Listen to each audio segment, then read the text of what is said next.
وسهلا بكل الذين ينضموا للاستماع إلى راديو بلدي أول راديو عربي أمريكي ويعنى بقضايا العرب في المهجر.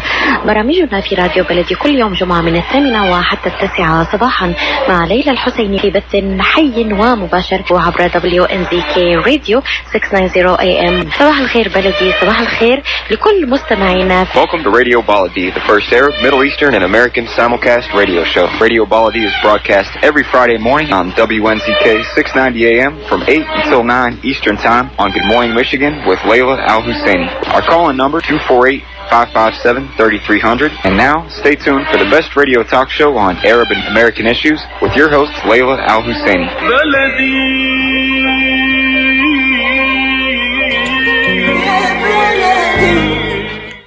And good morning. This is Ray Hanania with the Arab Street Radio and Podcast, broadcast from Detroit, Michigan through 690 AM WNZK Radio. It's Friday, July 17, 2020, and I'm the special U.S. correspondent for the Arab News newspaper, which, based in Dubai and Riyadh, it now just launched an office in Pakistan. Has an office in Pakistan, has an office in London. Of course, I represent them in D.C., New York, and Chicago, which is probably bigger than the Middle East. But they just opened a new bureau out in Paris in France. And they also have one in Tokyo in Japan. And they actually translate all of my English language columns into Japanese, Pakistani Urdu, and now French. So I'm really excited. So that's good news. The Arab Street Radio and Podcast is part of the U.S. Arab Radio Network, hosted by Layla Al-Husseini, which is Monday through Friday from 8 a.m. until 9 a.m. It is the only Arab American radio program in the country that broadcasts 5 days a week, every day. I think there might be a couple others on WNZK, but these are the only ones, and it's important that we have to support Arab American radio. For more information on what we're doing, you can go to my website at hanania.com or go to usarabradio.us and check out all the news and stuff that's going on there. And this show will be podcast at thearabstreet.org. And, of course, I do 2 podcasts, one on the Middle East, and I covered Chicago City Hall politics for 20 years. And I'm engaged in Chicagoland politics and Arab American politics. It's too much. If it wasn't Arab American, I wouldn't have all this stuff I'd have to be doing. Life, I think, would be easier, but it's a struggle being Arab American. There's just too much to do. The radio show call-in number is 248-557-3300. We'll take calls later. But right now, I'm very honored this morning to have another great guest, Ian Conyers, the youngest state senator who served in the Michigan district representing Detroit, Lincoln. And I believe it was one term. He was among the candidates who ran to succeed Congressman John Conyers, who was his uncle, in the Detroit primary in 2018. And today the 13th district is really a big focus and a big battle. Because there are only 2 candidates running. Back in 2018, Ian and I think about 6 candidates total were running to fill the 2-year term, and I think 5, maybe 4, ran to finish the Conyers term, which was only like 5 weeks. Brenda Jones won the 5-week term, and Rashida Tlaib won the 2-year term. Of course, I've repeatedly invited Rashida Tlaib to come on the radio show, but she's declined. She has this personal dislike of Arab Americans like me, who are moderate, who don't always agree. I mean, I'm a columnist, for Pete's sake. I write my opinion, but if you don't toe the line the way she likes it, she gets pretty upset. So she's pretty much blocked me from all her social media and stuff. And you know what? I just shrug my shoulders. That's her law. Missing much. And I want to speak the truth, to use a famous quote that she constantly repeats. But let's welcome Ian Conyers. Ian, thank you so much for joining the radio show to talk about this race in the 13th district. Well, thanks so much for having me. I definitely appreciate the invitation and the opportunity to talk about the race with your listeners. Yeah, tell me, give us an overview, first of all, about yourself. You ran in the last election, but as I mentioned, you did serve in the Michigan State Senate for one term. And, of course, you have this famous name. John Conyers and your family were very committed to public service. And that John Conyers served, I think, since 1963. Through 2017, which was just a long period of time of public service and dedication to the community. Tell us a little bit about yourself. Why did you get into politics? Was it because of the Conyers name? Is that what brought you into it? No, thanks for that. I appreciate it. I always describe myself first off as one of 8 brothers and sisters, the first of which to finish high school in that group, so I think that's your original political training ground, or your brothers and sisters. And of those in my family, other than the congressman, I'm the only one that has got the political bug. It happens. I have a sister who drives Lyft for a living. I have a sister who's a lawyer. I have a brother who's in construction, So just like any other family, just like yours, different folks doing different things.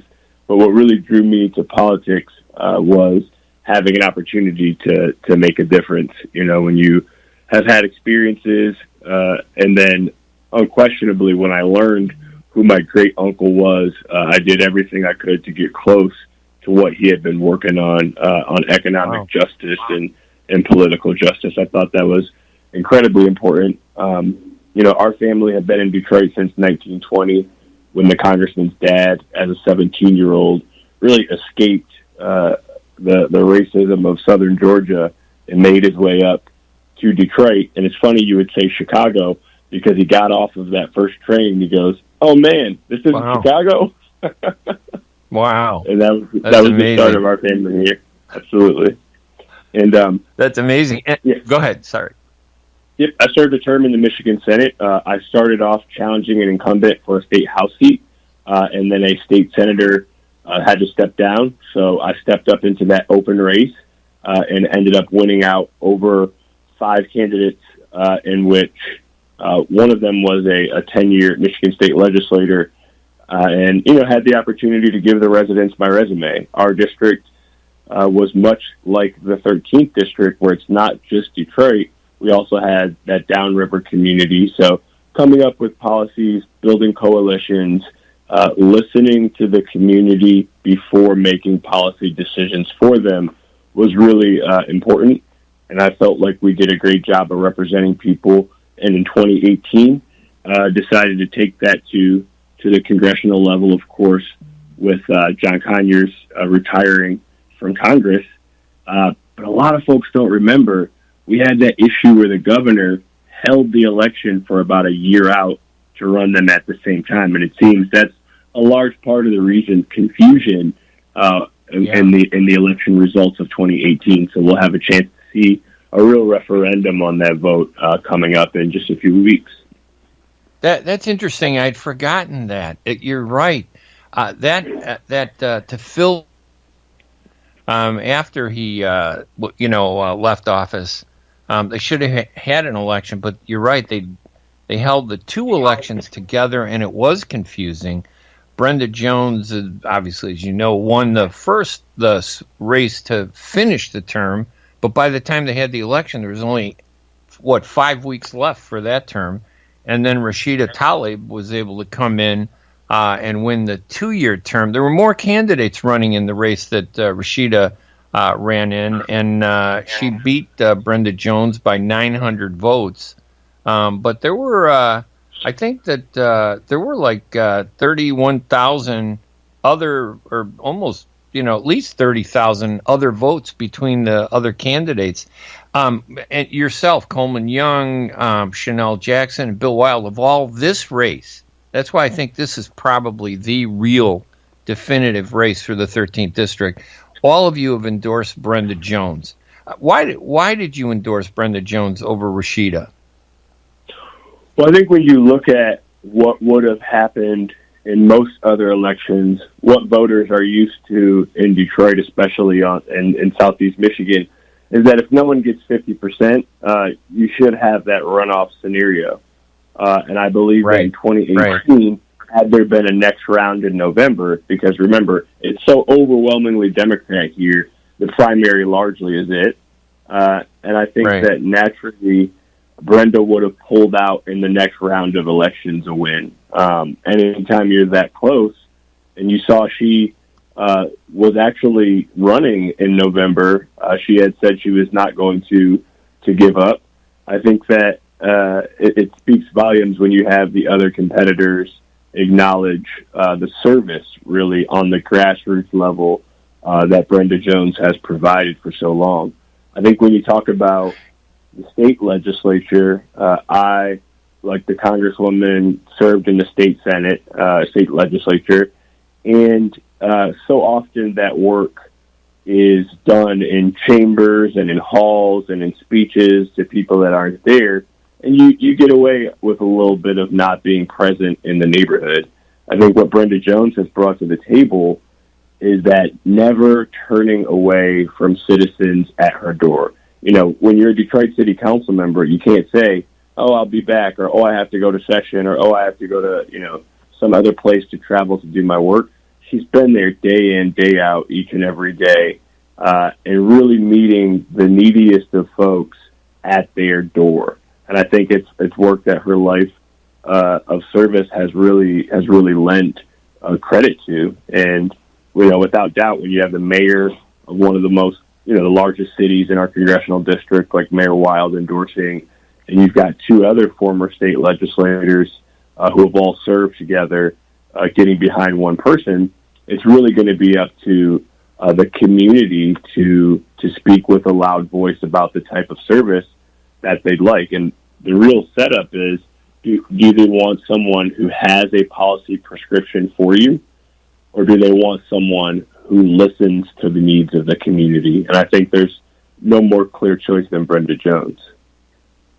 Yeah, I see your point, and I would tend to agree with it. I mean, there were 89,200 some votes cast in that election. Lost, and Rashid only got 27,800 votes, which was less than a third, you know, of the votes. So I personally, I think she has a problem in going into this election. It's a one-on-one race. Brenda Jones, president of the Detroit City Council, as you point out accurately, she's focused on local issues in her backyard that she represents. And, of course, she has your backing. Ian Conyers, former mayor, and Chanel Jackson, who I guess she was a former legislator, too. Having all that, I find it hard for Rashida to make it through. And Rashida's kind of created her own problems. She's focused so much. It's almost like she's a representative in the Middle East more than in the local community. And just so you know, I happen to be Palestinian, and yeah, I'd love to see a Palestinian in Congress, but I also want to see a Palestinian in Congress as an American, focused on American issues, jobs, taxes, you know, the coronavirus, improving, you know, district services. You know, I've worked with maybe 6 different Congress people in Illinois, and I've covered so many of them. And if you don't get that base down, you're going to have a hard time. And I think that's the problem Rashida has, and the advantage that Brenda, if you agree with that analysis or not, but what do you think? Yeah, I would say, you know, when you live in Southeast Michigan, you know, and you're in the 13th district, the relationship with the Arab community is one of solidarity. It always has been. Palestinian Americans in Detroit have been here longer on many capacities than their, you know, non-person of color counterparts. You have folks coming in the late 1800s and the 20s. They're very, very American, you know, in terms of their story. And it's great to see that represented. However, you know, having that be the front of mind of the majority of people who are in need of service, that's not what the everyday person, even in Dearborn or Dearborn Heights, are talking about. They're talking about services. They're talking about workforce development. They're talking about COVID. I believe the Congresswoman had a mailer go out in 2018, not only talking about global issues, but talking about Mozambique. I don't know what that has to do with what's happening on the corner of 7 Mile and Telegraph, where folks are trying to get kitchen table economics handled. And I think also important to your listeners is to know that the other people running to represent the district, especially Brenda, she's not ignorant of the sensitive issues that are surrounding the Middle East. It's not as if the Congresswoman is the only person who knows simply because she is. I myself have been very fortunate to travel very extensively in the Middle East. I've been to Lebanon even just last year. I've been to Abu Dhabi. I've been to Doha. I've been to Bahrain. And having an understanding of the complexities of the community really allows you to speak to the specific communities and not just one broad brushstroke. And sometimes it feels the Congresswoman has been saying that we don't know the issues of that community, and it's simply not true. Yeah, I think that a lot of the people, Brenda Jones, have done a lot for the Arab American, Palestinian, and Muslim communities. And as you point out, you're very sensitive to those concerns because there is a constituency in the district that is being represented. You need to know that. But you can't just leave the district and focus on the Middle East and be a champion. Because personally, I think it was Rashida's biggest problem was that she got caught up in this international role of being a celebrity, front of a push against Trump and on the Middle East. I love the Middle East stuff, but you cannot win an election if you don't bring it back to the basics in a district. And when I tried to ask her that, they got pretty upset. Like, why are you bringing that up? I go, because it's basic politics 101. You need to know what the neighbor who is the voter, not the person who looks exact from your own family thinks, but the person who's not in your family. You have to understand what they need, and you have to address that need. And I think that's one of her big faults. I think lately she's tried to address that, but Brenda has this, I was impressed with her. I reached out to her. She didn't hesitate at all. She said, absolutely, we don't have to agree. I'm happy to come on your radio show. Rashida, though, it's,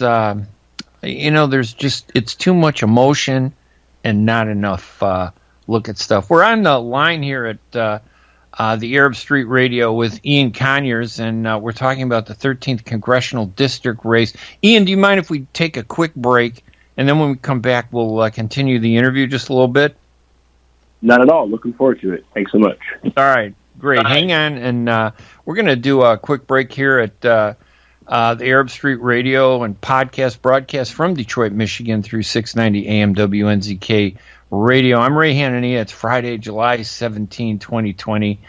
We got a great topic and a great guest, Ian Conyers, and we're talking about probably one of the hottest races in the Midwest, in the 13th District. Incumbent Rashida Tlaib is being challenged by the Detroit City Council President, Brenda Jones, and it's a one-on-one contest, and I think we know where that election is going to go. This is Ray Hanania. We're going to be right back right after these messages. Kashat's Mediterranean Market and Shish Kebab offers a great array of your favorite Mediterranean meals. Meals range from lamb specialties, shawarma sandwiches, seafood dinners, and they offer special big trays of your favorite food, plus much more. Kashat's Mediterranean Market and Shish Kebab address is 32839 Northwestern Highway in Farmington Hills. Their phone number is 248-538-9552. That number again is 248-538-9552, and the supermarket is open from 8 a.m. to 9 p.m. Kashat's Mediterranean Market and Shish Kebab will definitely leave you satisfied. مركز طب رهاب للعلاج الطبيعي بإدارة الدكتور محمد فرح حسين، أخصائي العلاج الطبيعي بخبرة أكثر من 13 عاما. طب رهاب يقدم خدمات العلاج الطبيعي وإعادة التأهيل، ويضم مجموعة من أفضل أخصائي التشخيص الدقيق للحالات المرضية، مع خبرة عالية في التعامل مع الحالات التي تحتاج إلى إعادة تأهيل وعناية خاصة بعد العمليات والكسور. طب رهاب يستقبل كل الحالات المتعلقة بألم الرقبة، الظهر، المفاصل، شلل الوجه، الانزلاق الغضروفي، عرق النساء، الحوادث وإصابات العمل. خبيرات في المعالجة النسائية لخصوصيات تامة للسيدات. عندما تبحثون عن رعاية متميزة اقصدوا توب ريهاب للعلاج الطبيعي، الواقع على 15001 ميشيغان افنيو. وللمواعيد اتصلوا على 313-846-0555. That's 846-0555.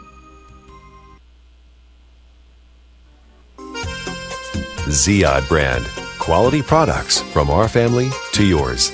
Ziyad Brothers Importing offers the finest quality products, including brands like Sultan, Kraft, Nestle, Hook, Rico Picon, Dana, and many more. Ask your retailer to carry these fine products because you deserve the very best.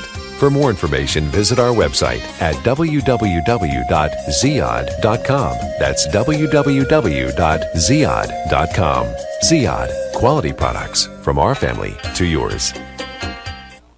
And welcome back to the Arab Street Radio and Podcast. I'm Ray Hanania, special U.S. correspondent for the Arab News newspaper, and I write for a bunch of newspapers in Chicagoland. The census is important. I was at the DuSable Museum on Thursday with the Arab American Chamber of Commerce, and we're pumping up, trying to make sure community, the Hispanic community, the Arab American community, the white community, everybody. We want to get everybody pumped up and that counted. So you need to make sure you fill out that census. Don't let it go. It's important. And I know there's an effort to include Arabs, which is why I'm a big supporter of the census after fighting it for 40 years, not being included in the census. I want to be included.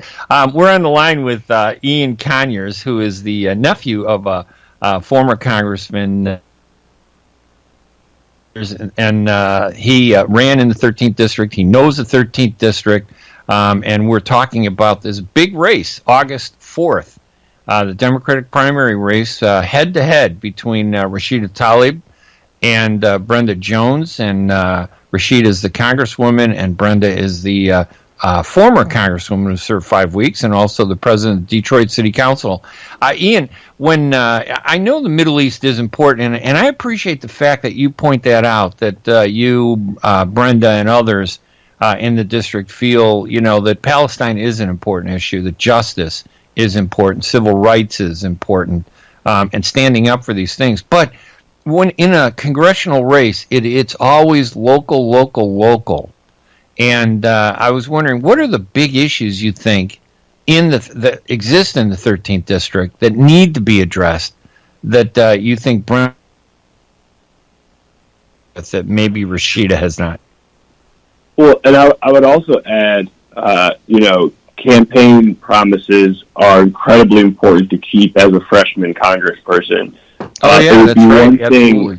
Yes. It would be one thing if she had campaigned on the issues that are international to a very, very local district, but that was never mentioned once on the campaign in 2018. Really? I know because that's fascinating. I was there. Talk about that.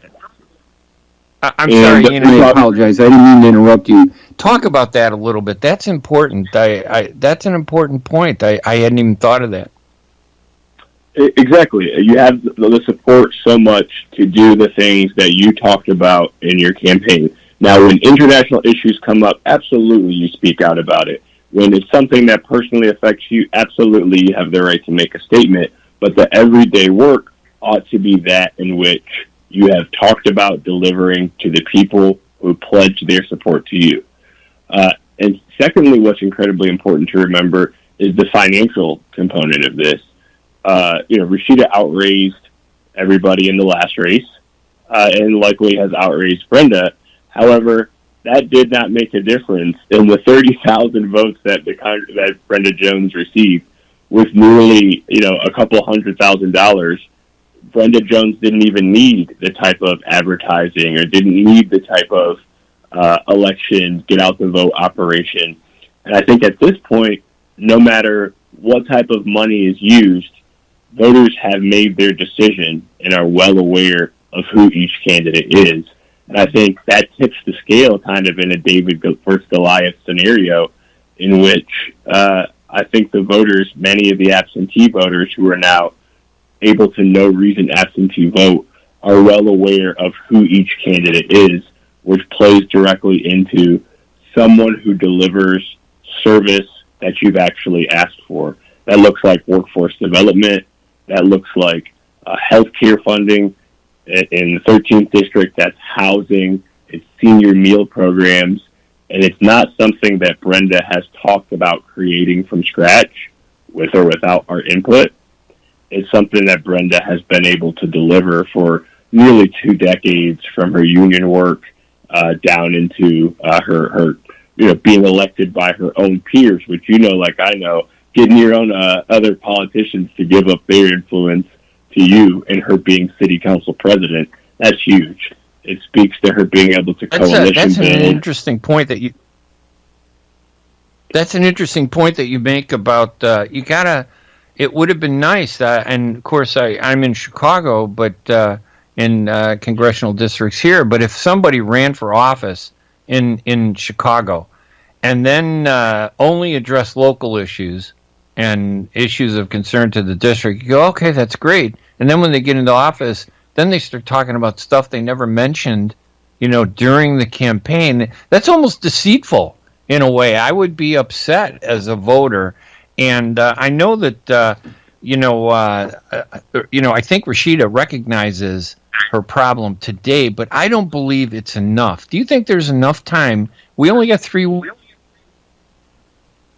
How do you think this election is going to pan out? What are you seeing on the street out there? And because you are right, Rashida does have a lot of money that she's gotten from mostly outside of the district. I've looked at her campaign disclosures, and Brenda doesn't have a lot of money, but she's well known and she's connected to people in the district. What do you think are going to be the factors you think that's going to decide this election? I think, without question, the no reason absentee vote community are going to make a large impact on the ability for people to get involved in this primary. The issues around, the local issues around distribution of services are going to be huge. I think a lot of people have already made their selection, and I think a lot of people have already come out to support Brenda. Folks living in apartment communities, folks who have voted for Brenda 2 and 3 times, the highest vote getter in the city of Detroit. And I think when you look at the breakdown of who voted for Congresswoman Talib in the first place, it was really the non-Detroit vote of, Garden City, down to Westland, Romulus, River Rouge, Ecorse. And many of those communities feel like they were the most misled by the campaign. Those were the folks who made up that 30%, that kind of, squeaked through the other 70% of the votes. And I don't see where the pickup comes to give Rashida the edge. You would have had to gain so tremendously in first-time voters instead of those traditional primary voters. And it seems as which Brenda has worked in the last 2 years to consolidate her peers, to get the support of new members, and also to pick up those people that Rashida has frustrated. A pretty big gamble as a freshman congressperson to leverage that the well-due acclaim that you've received nationally and in other states and around the country is going to actually make that difference locally in an election. And so it's a true referendum, and the voters will let us know the future of the 13th congressional district. Although I will tell everyone, all your listeners, it may not be a long-term trend, because as you know, when that census is over, this is actually the end of the 13th district as we know it. So we'll see what the next Congress district looks like too.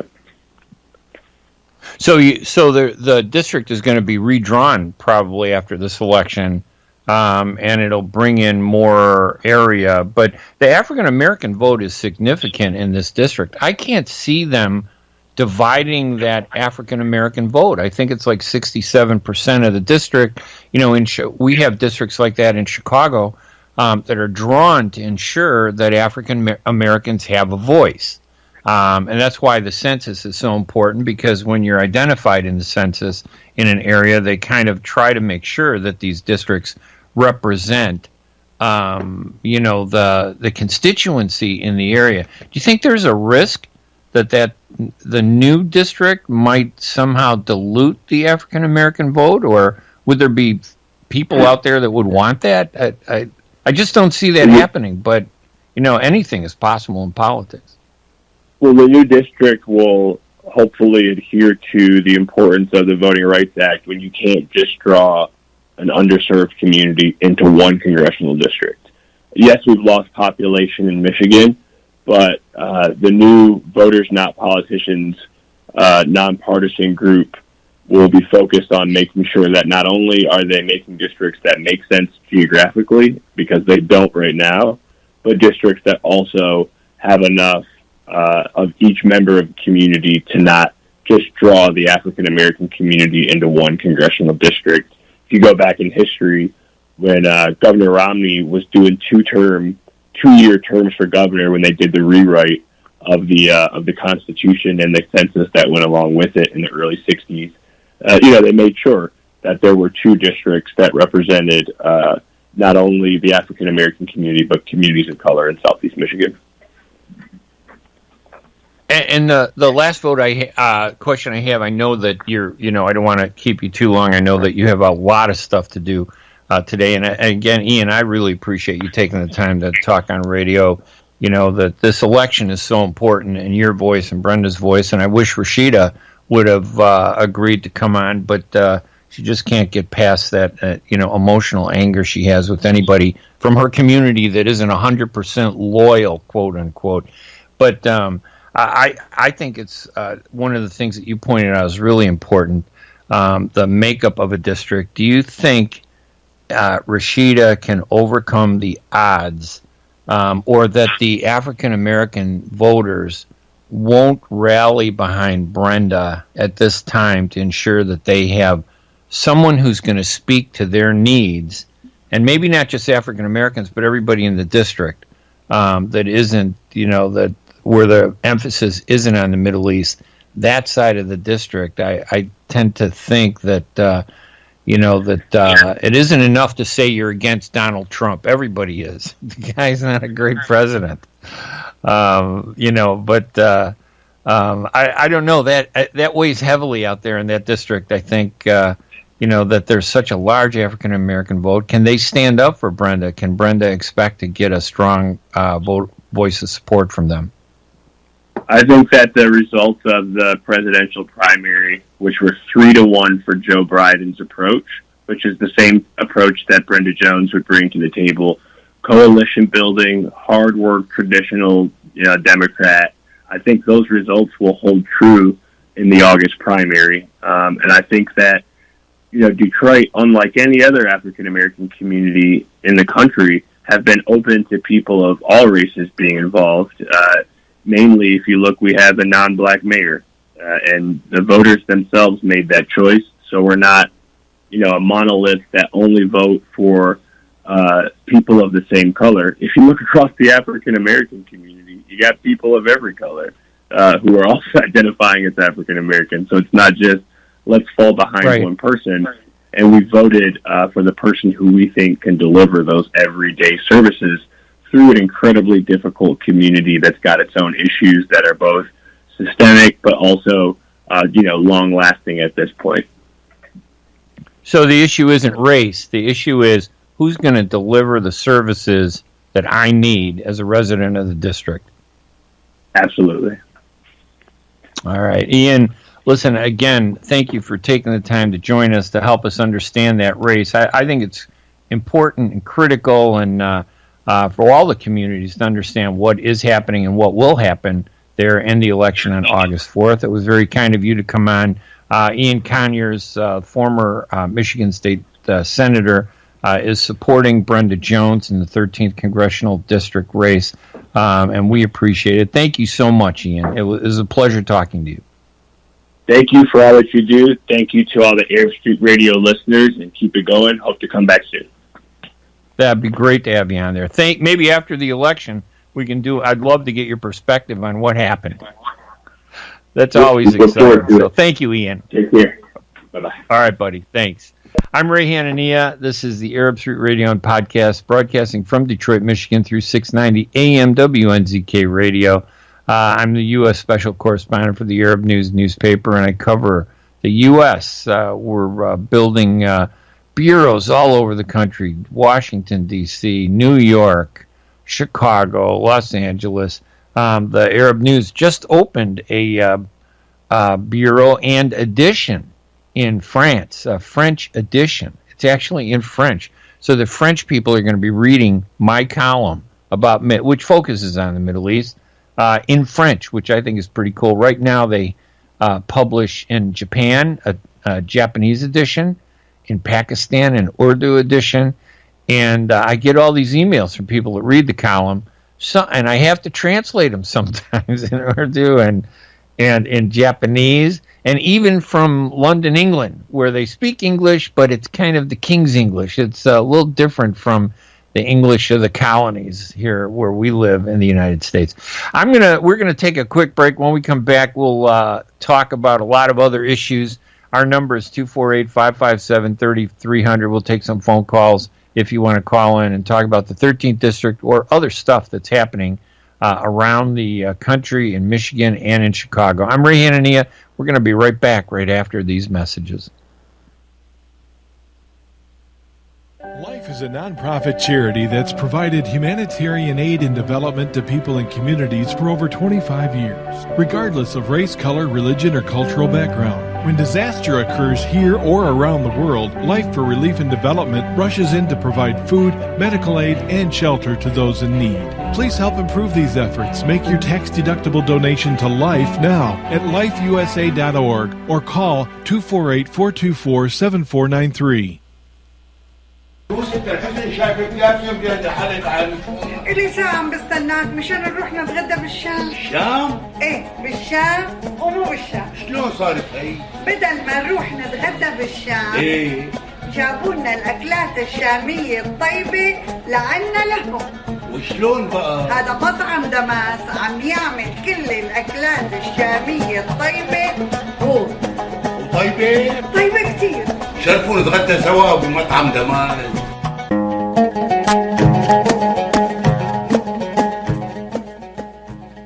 الأكل الشامي الأصيل فقط بدماس كوزين. زوروهم على 28841 أورشد ليك بفارمينغتون هيلز، ولطلباتكم اتصلوا على 248-987-4609. That's 248-987-4609. دماس كوزين and catering، جبنا لكم الشام لعندكم.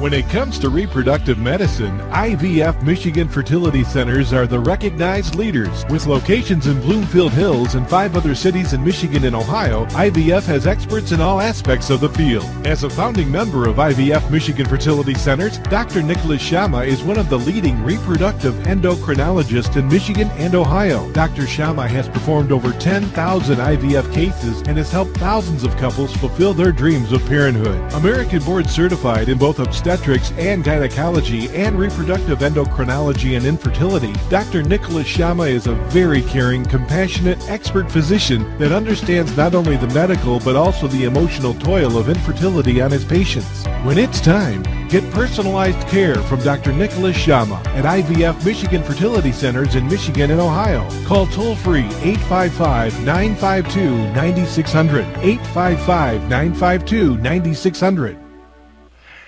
And welcome back to the Arab Street Radio and Podcast. This is Ray Hanania, special U.S. correspondent for the Arab News newspaper. It's Friday, July 17, 2020. Our number is 248-557-3300 if you want to call in. Mike, I don't know if Jerry's on the line or if he had called in. Yeah, but he's if still he's on. we can. Yeah, let's bring him on and say hi to him. Hey, Jerry. Good morning, Mr. Ray Hanania, and thank you for taking my call. I'm fine. How are you, sir? Ray Hanania, good. Thank God we're still alive. No, this coronavirus is murder, and I'll tell you what, I'm just shocked at this growth of people who think it's a conspiracy theory that this coronavirus was being imposed by the U.S. government, to take away our rights. I mean, it's become like gun control, abortion, and now coronavirus. These are three topics you can never talk about anymore without emotions, and they're saying that you can't force me to wear a face mask because it's against my constitutional rights. And I'm thinking, what kind of crazy talk is that? I mean, wearing a face mask is a safety issue. Do you wear a face mask, Jerry? To be honest with you, Ray, I was till 3 days ago mask-free till Our Excellency, the Governor of Michigan, Ms. Kristen Whitmer, make it a mandate. If you don't wear it, there is a $500 fine. Wow. And the restaurant and the grocery store, they refuse your service. The minute you walk there, they will tell you, turn back and goodbye.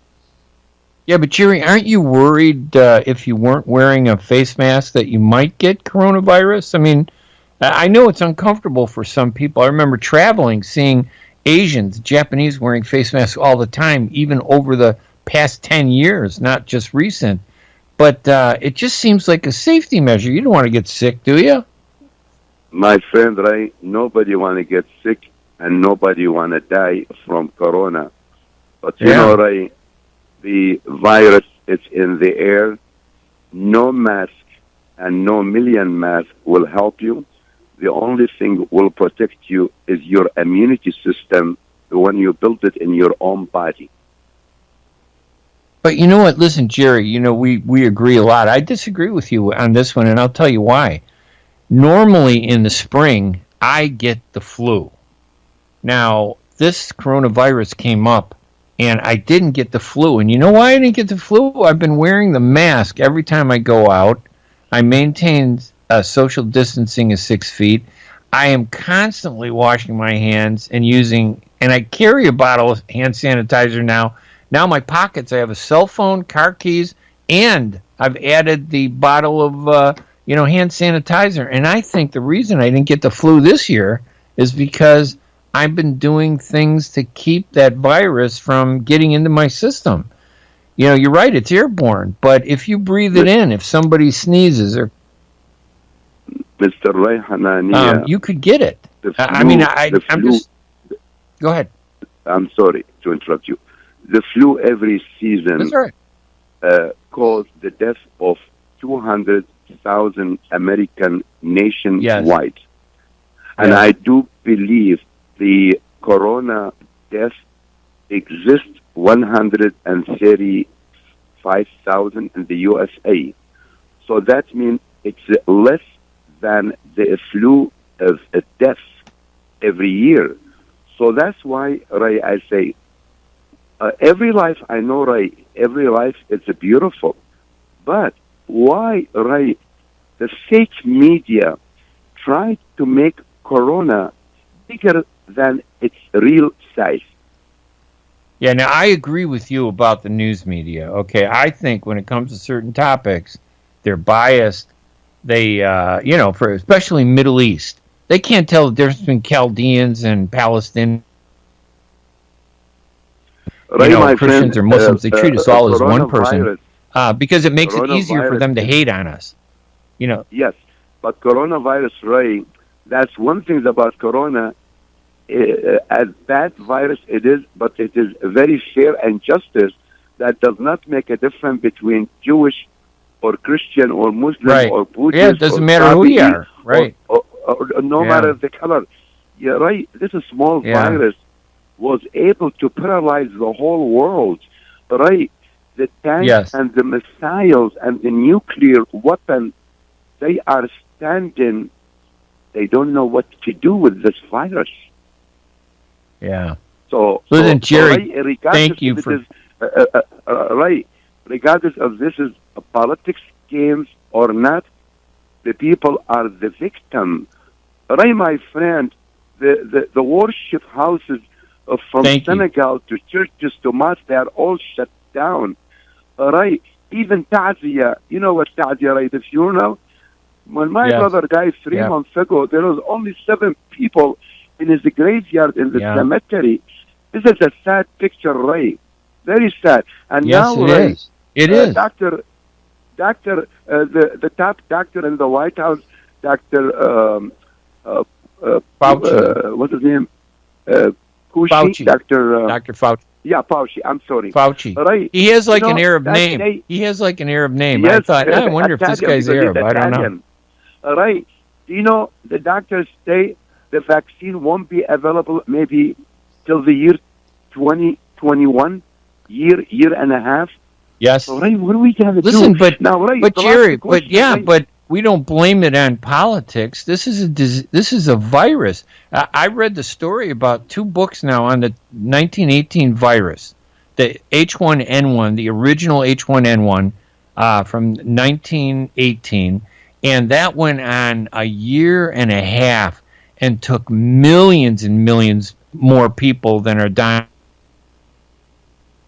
Was 100 years ago, we didn't have the same sanitation practices that we have today. Believe me, right? It's a threat. I mean, what anybody to protect yourself, you take care of your own, clean your environment, wash your hands always, and be just careful. And that's your immunity is you're the fighter against this virus, because right. The virus is in the air. And right, the sad thing about it, a lot of companies, they are making tons of money selling masks. It's become an industry now. I know. I get it. Listen, Jerry, we got to take a break. I got to let you go. I apologize. And, of course, I appreciate you calling. So, listen, we got to take the break right now. Let's take a quick break. I'm Ray Hanania, and we'll take some more calls at 248-557-3300. We're going to take a quick break, and we'll be right back right after these messages. Are you going to start a restaurant or a grocery store soon? Do you need floor plans and designs? Call Naji Abood at 734-744-9796. Do you want to buy kitchen and restaurant equipment at discount prices? Call Naji Abood now, 734-744-9796. New Concept Products and Design, the trademark of kitchen equipment. 5% discount on all purchases of $75,000 or more. New Concept Products and Design, new location, 31185 Schoolcraft in Livonia. Learn more at www.newconceptproducts.com. Call Naji Abood, 734-744-9796.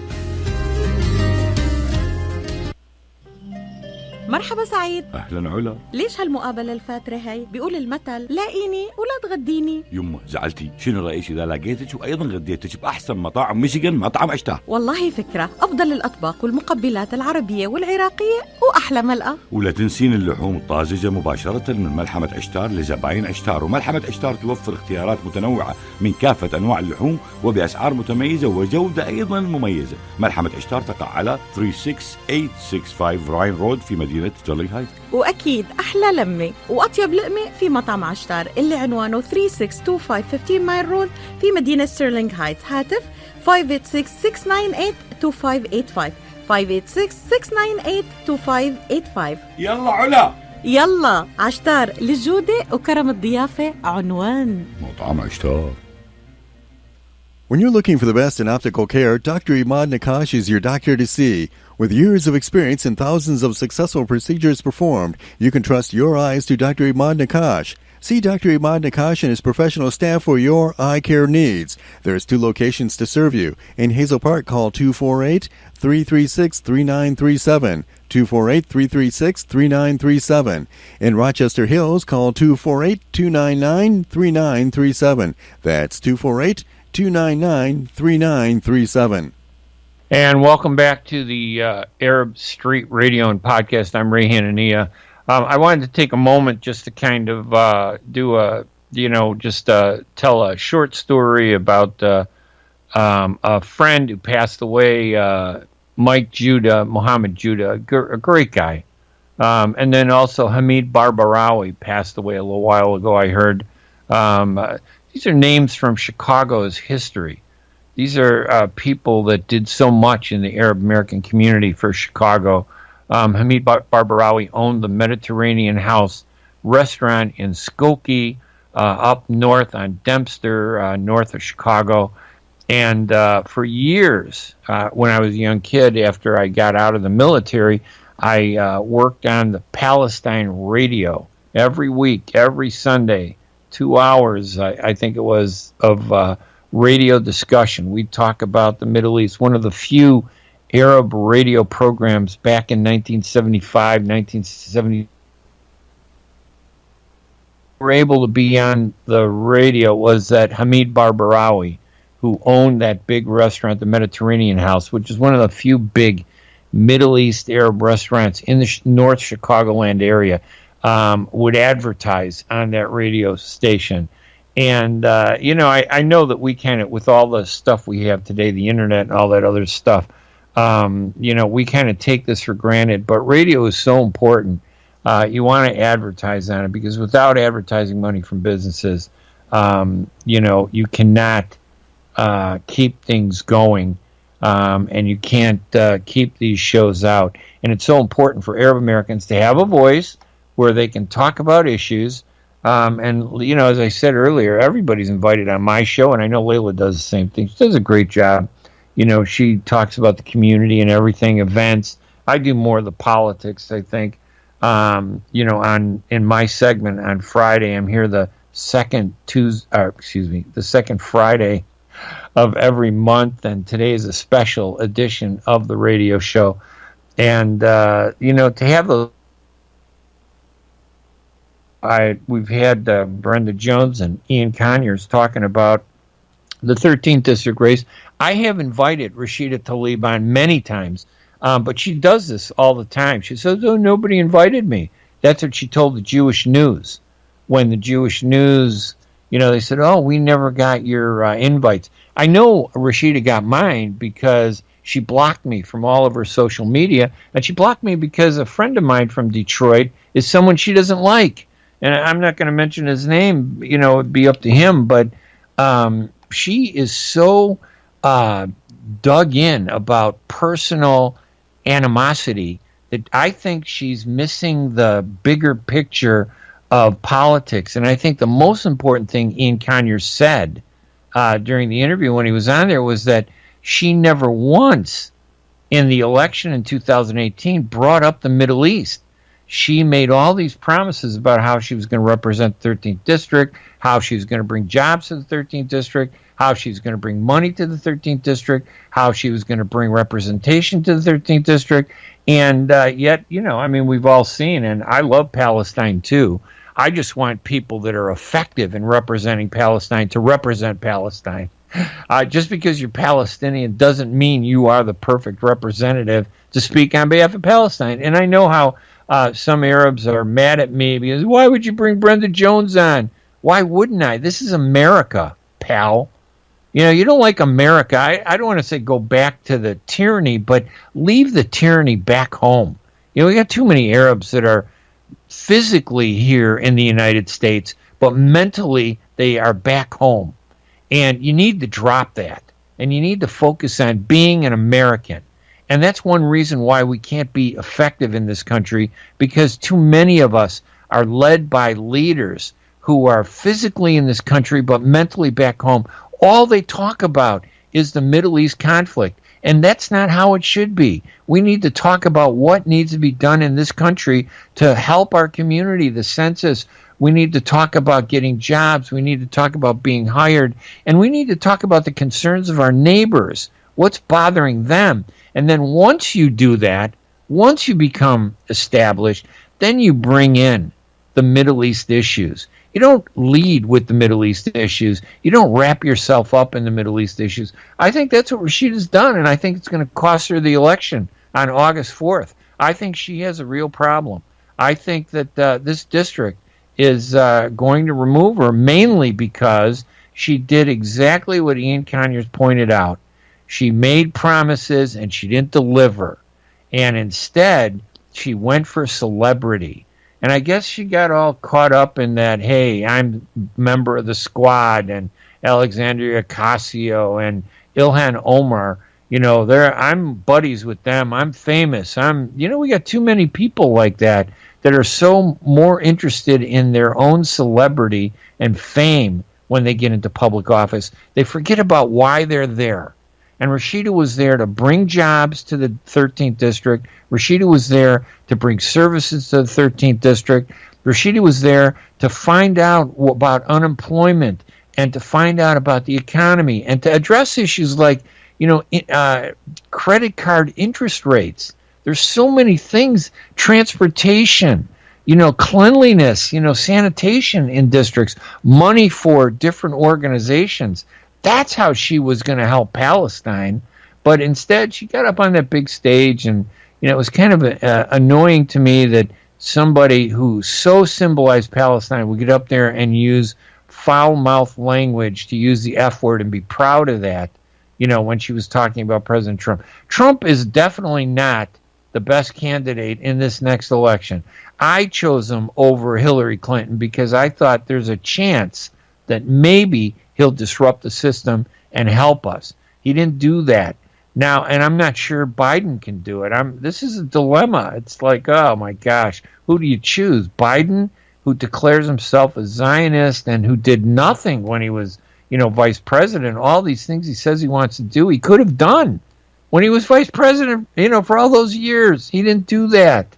That's part of, American politics. You want to find somebody who's going to do what they say they're going to do. And I think that's what this election is about. Finally, I just want to give a mention of another person who passed away, Mike Mohammed Judah. This was a guy, he was like a father to me back in the 70s, and he died yesterday morning. He just did so much in the Arab American community in Chicago, and he should be noted for all the...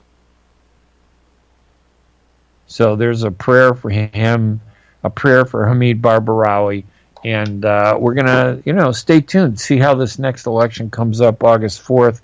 So I want to thank everybody. You go to my website at thearabstreet.org, or you go to hanania.com, and you can get the links to all these, all the writing that I do at the Arab Street, at the Arab American News.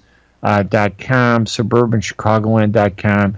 Check all that stuff out. Anyway, I want to thank Mike and thank all of you for joining and listening, and I'll have this podcast up later on today. I'm Ray Hanania. We'll talk again. You guys have a great week, and we'll talk to you after the August 4th election. See what happens. Bye-bye, everybody.